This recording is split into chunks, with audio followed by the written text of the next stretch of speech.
Assalamualaikum Meredos. Selamat datang di Santinda Channel. Semoga tetap semangat, tetap sehat, dan selalu jaga imun tubuh kita. Jangan lupa juga untuk selalu bahagia ya.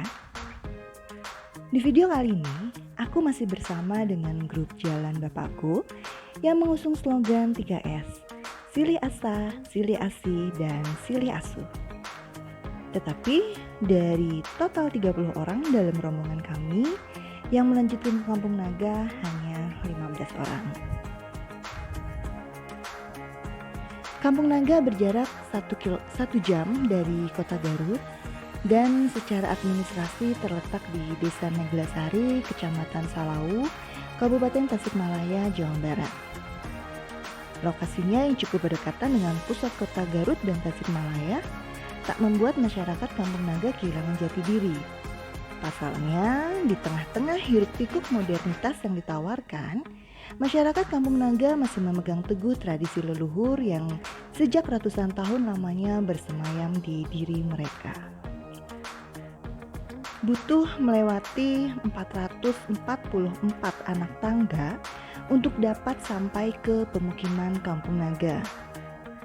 Ratusan anak tangga ini jika diukur dan dibentangkan memakan jarak sekitar 500 meter dari gerbang utama. Anak tangga terbuat dari bebatuan dan dengan jarak tidak terlalu tinggi antar anak tangganya sehingga memudahkan pengunjung yang datang ke Kampung Naga, dan jika hujan tangga juga tidak akan licin.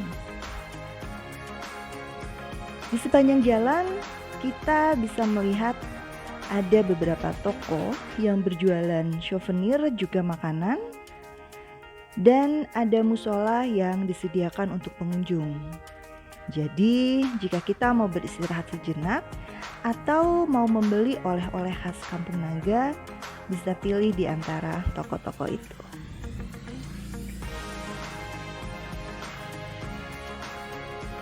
Hanya berjarak beberapa anak tangga pertama, ratusan atap khas Kampung Naga sudah dapat dilihat dari kejauhan.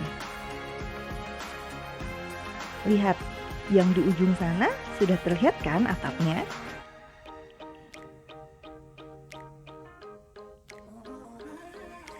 Ada juga masyarakat setempat yang menawarkan jasa lukis pemandangan Kampung Naga, tapi sayang sekali aku lupa untuk menanyakan berapa harga dari satu lukisannya. Atau kalau kita berjalan lagi sampai habis anak tangga, kita akan menemukan kedai kopi yang tepat berada di pinggir sungai.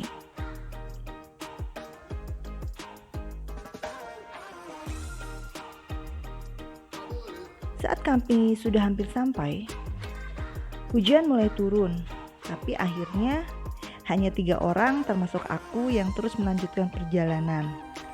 Yang lain balik arah kembali ke parkiran. Padahal sayang sekali, hanya tinggal sedikit lagi sudah sampai di perkampungannya. Alhamdulillahnya hujan tiba-tiba berhenti ketika kami memutuskan untuk terus jalan. Dan ketika mau kembali ke parkiran, hujan baru turun lagi dengan deras. Tapi setidaknya kami bertiga sudah menginjakan kaki di Kampung Naga ini. Dari muara tangga, tampak jalan setapak membentang di antara perbukitan hijau.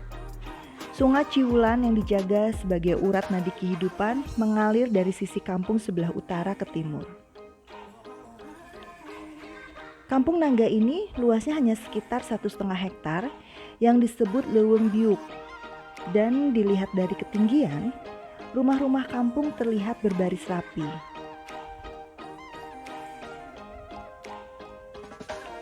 Kampung Naga memiliki jumlah bangunan 113 bangunan, termasuk 3 sarana umum, yaitu masjid, balai kampung, dan lumbung padi umum.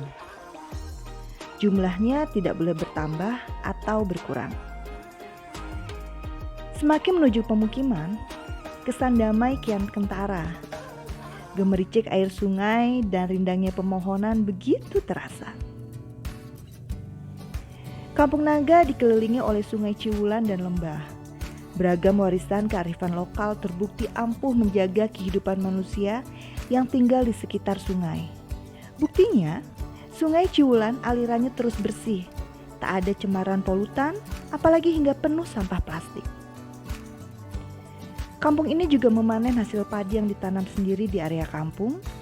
Padi biasanya dipanen 2 kali dalam setahun. Berbeda dengan menanam padi pada umumnya, warga Kampung Naga memiliki tata cara sendiri saat hendak menanam. Jenis rumah di Kampung Naga berupa panggung dibangun mengikuti kontur tanah. Dan rumah-rumah itu tegak disangga kerangga utama dari tiang-tiang kayu. Bentuk atap rumahnya segitiga dengan bentuk khas yang disebut atap cagak gunting. Ternyata ia punya makna filosofi tentang bersatunya bumi, langit, dan semua penghuninya yang merupakan kesatuan jagat raya. Di bagian bawah tiang kayu, rumah disangga batu yang berfungsi sebagai pondasi. Dan di atas batu itu berjarak sekitar 60 cm dari tanah, dibentangkan lantai rumah dari papan kayu dan bambu. Keunikan pemukiman adat tradisional Naga terletak pada konsep filosofi, bahan yang digunakan, dan bentuk bangunan yang adaptif dengan mitigasi kebencanaan. Bagi masyarakat Naga, hidup selaras dengan alam adalah sebuah keniscayaan, termasuk menjaga amanat kesetiaan pada adat tradisi leluhur atau karuhun. Naga berasal dari asal kata Nagawir yang dalam bahasa Sunda artinya tebing terjal. Secara tidak langsung, penamaan ini memberi pemahaman landscape tentang ruang hidup mereka. Adat Naga memiliki falsafah hidup yang tertera dalam tutur tesabar tesoba, tebandah teboga, teweduk tebedas, tegagah tebinter. Yang artinya adalah jika mau hidup bahagia, warga Naga harus menjauhi kehidupan harta, tidak merasa lebih tinggi dari yang lain, dan hidup secukupnya secara bersahaja. Gaya hidup yang tak saling bersaing memang langsung terlihat secara fisik. Rumah di situ tampilan purna purwanya nyaris sama. Dan sepertinya falsafah hidup ini bisa diterapkan dalam kehidupan kita ya. Sangat menarik.